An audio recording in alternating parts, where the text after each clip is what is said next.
And Russia vows revenge for the killing of one of its top generals at the hands of Ukraine as Kyiv prepares to discuss its next steps in its war with Moscow at a meeting with NATO's and its key European allies.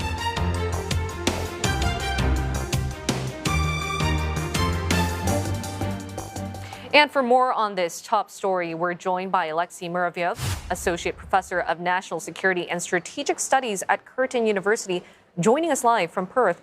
So, Professor, sources in Kyiv have confirmed that the Security Service of Ukraine, or SBU for short, was behind the killings, and it's not the first time SBU carried out a series of attacks, but it was the first time it was so top-profile official. So what was strikingly different this time around?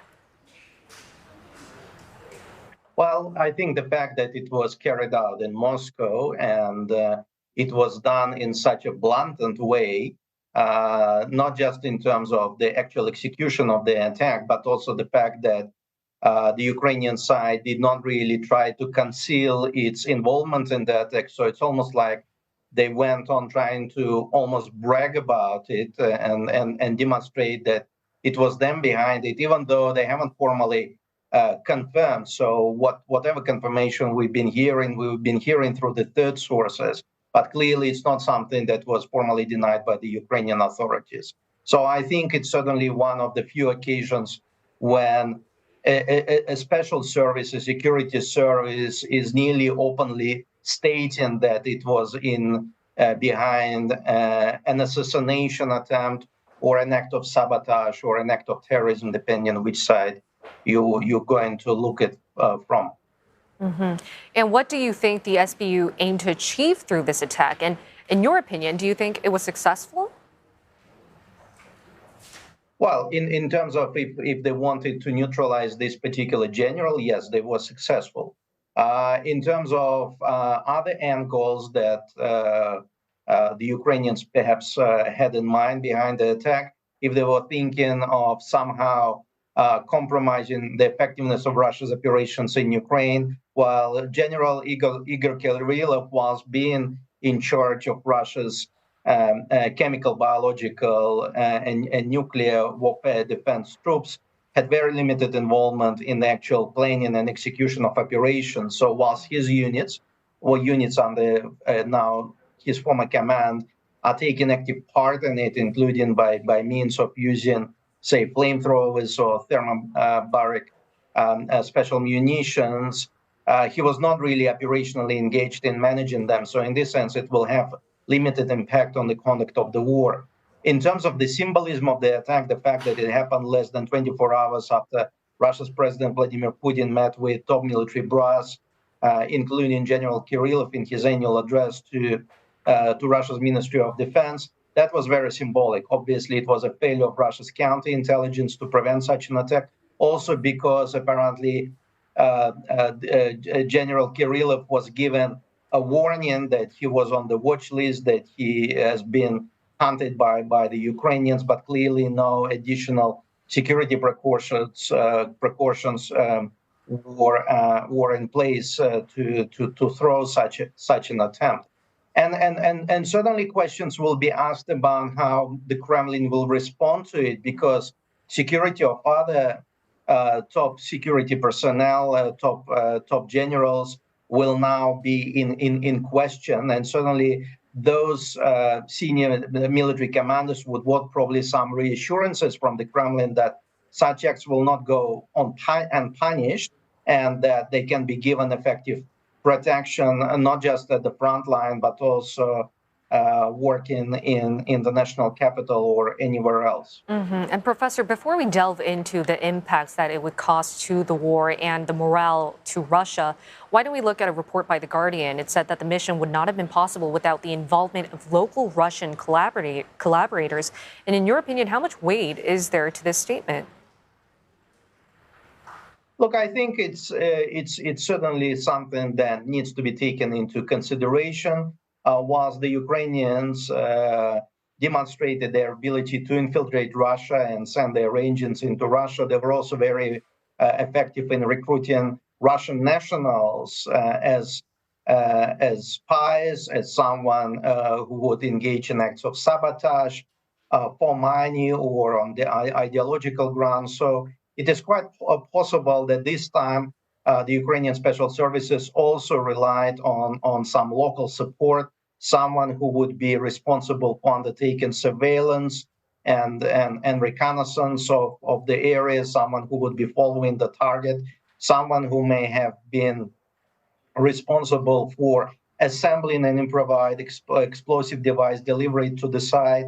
I certainly would not rule out that the Ukrainians relied on some local support, someone they may have recruited via social media or by other means. And with this news out, this will surely impact Russia's morale, especially since the war is prolonged. We're hearing more casualties on the side. So how will this impact Russia's morale in regards to the war? It would very much depend on the way how the Kremlin would manage it. Clearly, the Russians have accepted the fact that they are taking losses, that they're taking casualties, just like the Ukrainians. It's not the first targeted killing inside Russia. Last week, apparently, some reports suggested that Ukrainians targeted one of designers of Russian high-precision weapon systems in Moscow's country region. So it would very much depend on whether the Kremlin would let it slide in an attempt to create some sort of a condition for the start of negotiations with the incoming Trump administration. Because one of the reasons behind this attack, in my view, is actually to prevent from peace negotiations to take place in the first part. So Putin, I would probably find Putin right now in a very delicate position, because on one hand, he will be pressured by his own generals who have trust and confidence in him, but also want reassurances and effectively would be seeking revenge. And if that's not going to take place, well, it would certainly have impact on their morale, on their faith in the leadership, in the Supreme Commander-in-Chief.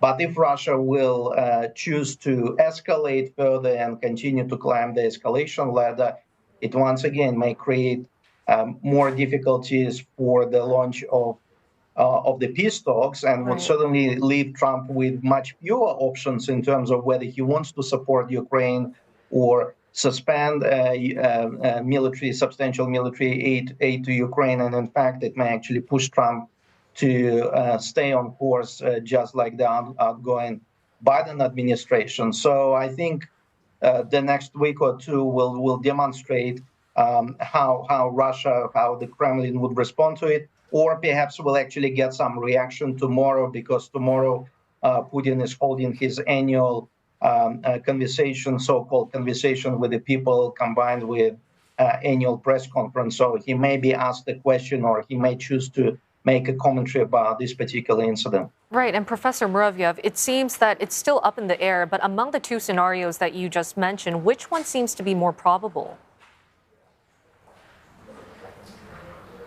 Look, given the fact that Putin can be surprising in his decisions, I would probably say the Russians may probably choose to go midway, instead of, say, carrying out a large-scale retaliatory attack on Ukraine as they did last week and some weeks ago.